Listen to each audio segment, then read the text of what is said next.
Capitaine de la 6ème division et chef de clan d'une des grandes familles nobles, Byakuya Kuchiki est un Shinigami qui joue un rôle majeur au sein de l'univers de Bleach. D'abord antagoniste, il comptera par la suite parmi les plus grands alliés d'Ichigo, et fera preuve d'un grand respect et d'une grande dévotion à l'égard du Shinigami remplaçant, qui a changé son monde à tout jamais.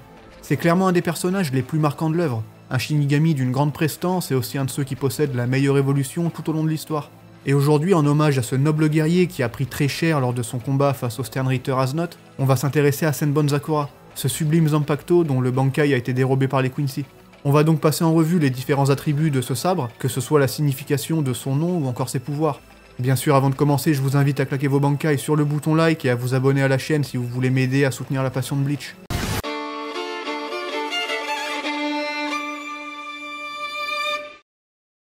Allez, vu que vous semblez avoir apprécié les informations sur le nom du Zanpakuto de Kira dans ma dernière vidéo, bah là on va faire pareil en commençant par décortiquer le nom de Senbon Sakura, qui en japonais est composé de 3 kanji distincts.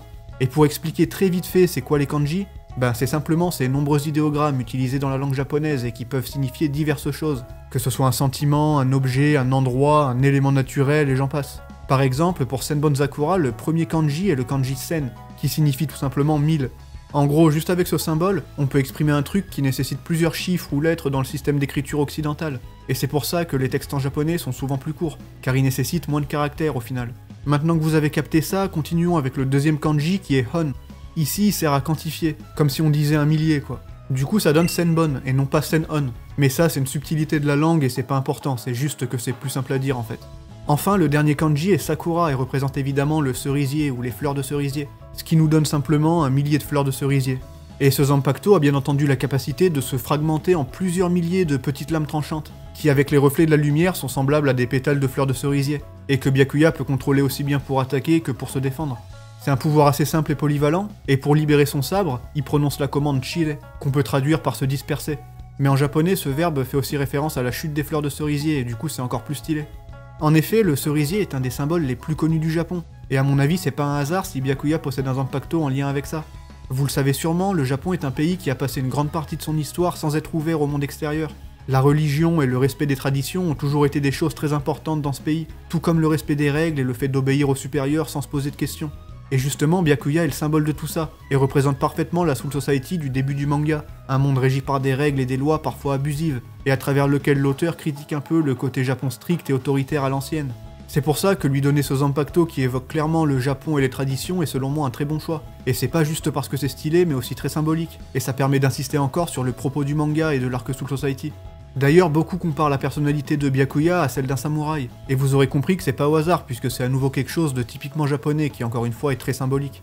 D'ailleurs, quand on regarde l'arc filler de la rébellion des Zanpakuto, on s'aperçoit que la représentation de Senbon Sakura est celle d'un fier guerrier avec un design de samouraï ultra stylé. Alors oui, c'est un perso hors série à la base et il est designé par Masashi Kudo, qui est le chara-designer des animés Bleach. Mais d'après une interview de l'époque, il l'a fait sous la supervision du maître, et dans tous les cas, ça reste très évocateur. Mais maintenant, parlons Bankai. Parce que bon, Byakuya est un des Shinigami les plus expérimentés et à ce niveau-là, il a des choses à proposer. Le Bankai de Senbon Sakura est probablement un des plus polyvalents. Il peut facilement attaquer et se défendre sur de larges distances et dispose de plusieurs techniques distinctes qu'il a acquises après de nombreuses années d'entraînement. Commençons avec Senbon Sakura Kageyoshi, la version basique qui ne représente pas vraiment la forme réelle de son Bankai. À ce stade, disons que ses capacités restent plus ou moins similaires au Shikai, et c'est surtout la quantité de lames et leur vitesse qui changent. Il y a aussi le fait que dans cette forme, il contrôle ses torrents de lames sans avoir besoin de la garde de son Zanpakuto, contrairement au Shikai. Et si vous vous demandez pourquoi il lâche son sabre au sol pour l'activer, bah encore une fois c'est probablement pour évoquer la chute des fleurs de cerisier, un événement qui est évidemment typique du Japon. Mais là où ça devient vraiment intéressant, c'est quand on passe au stade du Senkei Senbon Sakura Kageyoshi. Cette fois c'est la vraie forme de Senbon Sakura et il l'utilise que contre les adversaires qui souhaitent tuer de ses propres mains. Et dans cette forme, les lames de son Zanpakuto se réunissent pour former des milliers de nouvelles épées, dont la force destructrice est grandement accrue et qui peut manipuler pour facilement acculer ses adversaires. Et là, on est obligé de se refaire une petite session trad, histoire d'analyser un peu l'origine du nom de ce Bankai. Commençons avec les deux kanji qui composent le mot Kageyoshi. Kage peut signifier une ombre, une forme ou une réflexion. Pour le second, Yoshi, en fait c'est une référence à Mario. Non, en vrai pour le coup ça peut vouloir dire plusieurs choses du genre strict, solennel ou sévère. Et ça, c'est clairement des adjectifs qui vont très bien avec le Byakuya de l'arc Soul Society. Si on se contente de ça, ça nous donne un truc du genre « ombre solennelle d'un millier de fleurs de cerisier ». Je sais pas si c'est la meilleure trad, mais je trouve que ça passe assez bien, et celle de Glénat est cool aussi. Eux, ils disent « ombre violente d'un millier de pétales de cerisier ». Et pour le Senkei, on a encore 2 kanji. Pour Sen, cette fois ça signifie un massacre ou une extermination. Et vous aurez remarqué que même s'il se prononce de la même manière, c'est pas le même Sen utilisé pour Senbonzakura, d'où la signification différente. Par contre, le kanji utilisé pour Kei, c'est le même que pour Kage, mais cette fois il signifie une scène ou un paysage. Et oui, c'est contradictoire, mais c'est comme ça, j'y peux rien. En gros, Senkei égale scène de massacre. Et si on met tout ensemble en français, ça donne un nom à rallonge, mais bon, ça reste tout de même stylé. Et on n'a pas fini car il reste encore 3 techniques à la disposition du chef du clan Kuchiki. Commençons avec la moins ouf, le Gokei. Là, c'est très simple, c'est une sphère de lame qui piège son adversaire pour ensuite le déchiqueter violemment, comme on a pu le voir face à Zomari. Par contre, cette technique, pour la traduire, c'est bizarre, j'avoue que je galère. Pour moi, le Kei est censé signifier Sen comme pour Senkei, mais le Go représente la gorge. Donc je sais pas trop, mais la traduction française officielle traduit Gokei par ombre-gorge.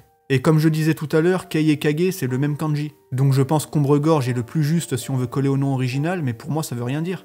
J'ai aussi vu des traductions genre scène panoramique, mais là pour le coup je sais pas d'où ça sort, donc on va se contenter d'ombre-gorge et ça ira bien. Passons maintenant à l'une des plus belles techniques de Bleach, le Shukeiyaku Teiken.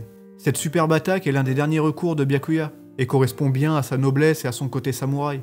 Une ultime estocade qui concentre en une seule épée la puissance de toutes ses lames, alors qu'il fait face à son adversaire avec dignité et honneur. Et ce nom est vraiment trop stylé, je trouve. Les 2 kanji utilisés pour Shukei signifient scène finale ou conclusion, parfait pour une technique ultime. Ensuite, pour Akuteiken, le premier kanji est Haku qui peut aussi se lire en tant que Shiro, et qui signifie blanc. Pour Tei, ici ça signifie un truc genre empereur ou impérial, et Ken c'est tout simplement l'épée. Ça donne donc scène finale ou conclusion, épée blanche impériale. Et pour moi, ce nom ainsi que l'apparence de cette technique évoque clairement l'empire japonais et la noblesse, et c'est encore une des nombreuses preuves du génie artistique de Tite Kubo. J'aime bien le délire un peu théâtral aussi avec les différentes scènes qui composent ce Bankai, et qui se conclut par cet ultime assaut, le Shukeiyaku Teiken. Et à partir de là, on va commencer à évoquer l'arc final, donc si vous suivez l'anime mais que vous n'avez pas lu le manga, je vous conseille de revenir plus tard si vous voulez éviter les spoils. Vous l'aurez compris, on va finir avec l'ultime attaque ultime de Byakuya, qu'il a développée après son entraînement avec la Division 0. D'ailleurs, faut se rappeler qu'à partir de là, sa maîtrise de Senbonzakura s'est encore améliorée, et ses capacités ont été accrues en conséquence. Son Shikai est désormais bien plus puissant, au point qu'Aznot le confonde avec son Bankai tellement il s'est buff. Et l'incroyable technique qu'il a mis au point et baptisée Ika Senjinka est encore une fois très simple. Cette fois, il balance toutes les épées de sa forme Senkei à la gueule de son adversaire, ce qui donne une attaque extrêmement violente. Genre la tête de Gerard Valkyrie en mode dieu géant, il te l'a désintégré sans souci et je peux pas rester calme quand je sais qu'on va voir ça en animé, sérieux, c'est trop. Et histoire de s'en faire une dernière pour la route, voyons un peu ce que donne ce nom une fois traduit. Le premier kanji utilisé est Itsu, qui représente le chiffre 1. Et si vous avez l'œil, vous aurez remarqué que ce kanji est le même que celui qu'on retrouve derrière le Aori de Yamaji, qui est évidemment le capitaine de la première division. Mais ici, il est combiné avec Ka qui évoque une morsure. Après, on retrouve le kanji Sen pour 1000 encore une fois, Jin qui signifie lame, et un autre Ka qui ici signifie fleur ou éclosion. D'ailleurs, on peut aussi prononcer ce kanji Hana, un mot que les fans d'anime connaissent en général. Et si je dis ça, c'est pour préciser un truc, en fait les kanji se lisent différemment selon les situations. C'est pour ça qu'en l'occurrence, dans le nom de cette attaque, on lit Ka et pas Hana. En gros, ça dépend de si le kanji est seul ou s'il y en a d'autres. Je vous passe les détails, c'est un bordel, mais je voulais juste le mentionner pour que ce soit le plus clair possible. La botte secrète de Byakuya, une fois traduite, nous donne donc une morsure, 1000 lames de fleurs. Une attaque dévastatrice qui réunit la puissance de toutes les lames du capitaine dans une morsure imparable. Bon, on a parlé des principales techniques de Senbonzakura, mais il nous reste un truc quand même. Je disais que Zanpakuto était très polyvalent en plus de posséder un gros potentiel offensif. Mais il y a tout de même une faiblesse. Parce que même si en Bankai, Byakuya semble quasiment inapprochable, si son adversaire parvient à réduire la distance, il rentre alors dans sa safe zone. Et là ça devient compliqué car le capitaine peut vite se retrouver sans défense et prendre de gros dégâts. Vous avez tous vu le combat contre Tsukishima qui met en avant cette faiblesse, mais bon, c'est pas non plus free win et Byakuya a des contre-mesures même si ça l'oblige à prendre de gros risques. En tout cas, c'est tout ce que j'avais à dire aujourd'hui sur Senbonzakura. C'était une vidéo que j'ai adoré faire et j'espère vraiment qu'elle vous plaira. Les traductions des noms et des éléments de l'univers de Bleach, c'est quelque chose que j'ai envie de faire plus souvent. Parce que même si ça demande pas mal de boulot, j'adore tout simplement ça, et je compte encore une fois sur vous pour me donner vos retours là-dessus. D'ailleurs j'en profite, mais si vous êtes calé en japonais niveau kanji et tout, et que vous avez envie de m'aider pour ce genre de vidéo, n'hésitez pas à vous manifester, ce sera avec plaisir. Évidemment, comme toujours, je vous remercie d'avoir suivi cette vidéo jusque-là. N'oubliez pas de claquer les bankai sur le bouton like et tout le bordel. Merci à tous pour le soutien, et en attendant la suite, moi c'est là-dessus que je vous dis vive Bleach, et à la prochaine tout simplement.